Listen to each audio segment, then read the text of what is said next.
Sorry about that brief intermission, YouTube. This is part two of using Covey's seek first to understand and then to be understood.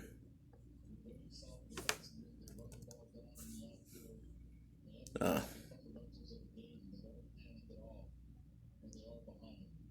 let's back up a little bit. I later met a young lady named Samantha, the mother of my first child. She listened when I talked about needing to work less in order for my feet to fully breathe and heal. And man, did she know what to do. She purchased me a pair of sandals and they had my favorite beard logo on it. Side note, we were 18 and 17. It was a major action of love for all of y'all out there who question a person's intentions. Now, class, when I say it was one of the best moments in life, it truly was. After that shared moment, I went on to wear Sperry's, sandals, flip flops, and no shoes or socks. As years passed, my mother's voice began to pop in my head. Always memories of things she said, and one day I heard her voice say, "I told you, get your shoes a half size bigger." The day I heard her voice and those words, I brought a pair of shoes. My foot not only grew larger, I felt new again. It was a life change I needed. Now I walked taller and physically grew. When I am assertive, I physically grow. And when I'm not, I shrink. Amazing how our bodies respond to how we feel mentally, right? Well, this voice moment happened when I was around the age of 24. Around the age of 29, I was in my mother's home and I had just began taking off my shoes and I ran towards Miss Sarah, which is my mom, and reminded her of her words and spoke of life experiences I lived while coming to the realization of how what she was saying was best for me to grow into a great man, the man she and I both knew I could be.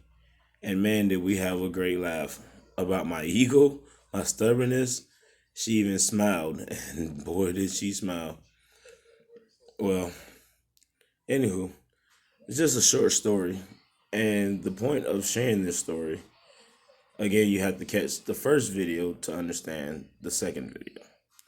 But the purpose of sharing this story was to one, explain how communication works. At that time, my mom couldn't fully explain to me how getting a half size bigger would not only increase my blood flow, but it would allow me to feel bigger and become bigger physically. But since she didn't properly relay that message, I don't know if she didn't know how or just couldn't or didn't want to. I don't know. We didn't talk about that part of the conversation. It was years ago. Like I was in like maybe third or fourth grade. And so with that being said, I saw a post on the internet on one of my social media accounts. And it said, as children, we don't take the time to realize that our parents are still learning as they're raising us. That post alone fully affected me in a way to where it taught me patience, peace, and understanding. Because as kids, we're always, oh, we know everything. Our parents don't know nothing. They don't listen. It's not necessarily that they didn't know. They were they were either A, just not taught it like we were taught, like we went to school with computers. They didn't, you know. We went to school with new fashions, new designs. They didn't. We went to school knowing that we had light bill, water bill, and rent that was most people's current monthly pay. So they didn't. Like they could buy a house at the same price that we were paying in rent in today. So they were still learning and evolving from the era in which they were accustomed to into what the new world was becoming. And so of course there's a lot that they didn't know. And some parents didn't want to take the time to learn it. But as children, we have to learn to understand that parents are still learning too. And oftentimes you'll come across parents that are so stubborn, they refuse to learn or even have a conversation about learning because they always think their child is trying to manipulate them or cause problems or be belligerent or be troublemakers instead of actual professionals. And so, therefore, it creates a distance between parent and child. And I say that to say this: as a young adult and a young parent at the time when I did have my first child, I didn't know it all. Heck, I'm 31, two kids, and I still don't know it all, but I do my best to try. I try to understand. I try to be an active listener. I try to be informative as well as informed. A person's perspective, a person's vocabulary, or a person's environment can dictate what they mean when they say particular things. It also determines what they perceive as one way or the other, good or bad, right or wrong. You know, I personally developed my own concept of there's no such thing as wrong, there's only different. You know, like if you like kayaking, I'm not going to tell you it's wrong. I don't go kayaking every day or every other weekend or once a year or whatever the case is. I've done it before, but I don't do it all the time. So I'm not gonna go to a kayaker and say, "Man, that's weird. That's so wrong. On your weekends, you should be playing basketball." Because if they prefer to kayaking over basketball, that's my thing, and it doesn't make me spending my weekends wrong, and it doesn't make me spending my weekends right and theirs wrong. It's just different. We all here to experience life, but our journeys of life aren't the same. Our missions in life are not always the same. Our understanding of life has not always been the same. Our understanding of equity and equality has not always been the same. And I would like for y'all to take heed to that information. The seek to understand and then seek to be understood. If somebody's telling you something and you fully understand them, it's okay to let them finish talking their full process. That's when you tell them, and when they're finished, you say, "I understand. It makes sense." You explain, respond to them of why you understand. And then if their level or their planning is two steps or however many steps lower than your current situation or current level of understanding, it's okay for you to explain your theory to them, your ambitions, your goal, your plan to them. But if they don't comprehend what you're telling them, I need you to know that it's not your fault. There's nothing wrong with the way you are explaining it. There's nothing wrong with their level of knowledge.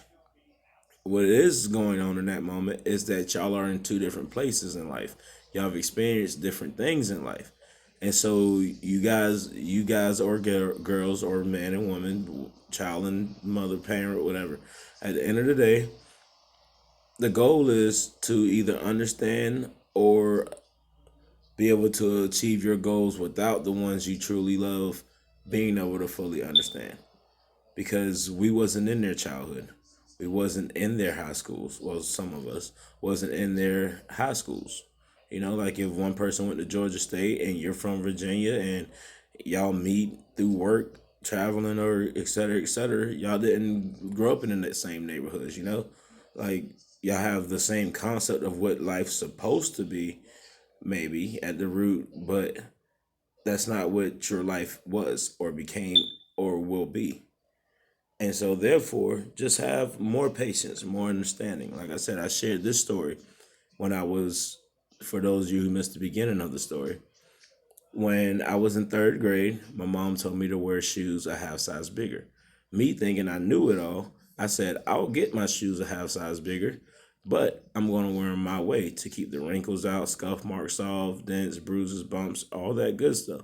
And so I folded a pair of socks over my feet and then put my feet in the shoes to create a cushion between my foot and the shoe to avoid wrinkles. Basically, keep it stiff no matter how I walked.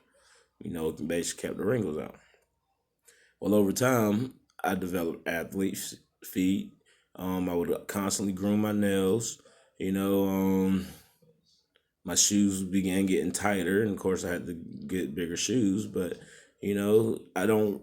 At the time, I didn't realize her telling me to. Oh, plus having the socks in my shoes restricted the blood circulation to my feet, which might have hindered me from growing into the 345 muscular man I should have been, instead of the 240-pound man I am today. Still muscular, but I could have been bigger. Is what I'm saying. You know, so. We never know where this life takes us. We never know the lessons that we learn.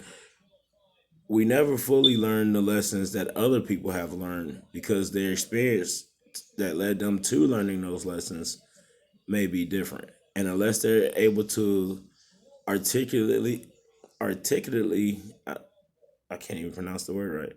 They're able to pronunciate their words in a sense to give you a full mental walkthrough or mental journey into what they were experiencing at that moment in life, while leading up to how they learned that lesson, then maybe it's possible to understand it. Well, I know it's possible to understand it at that point, you know.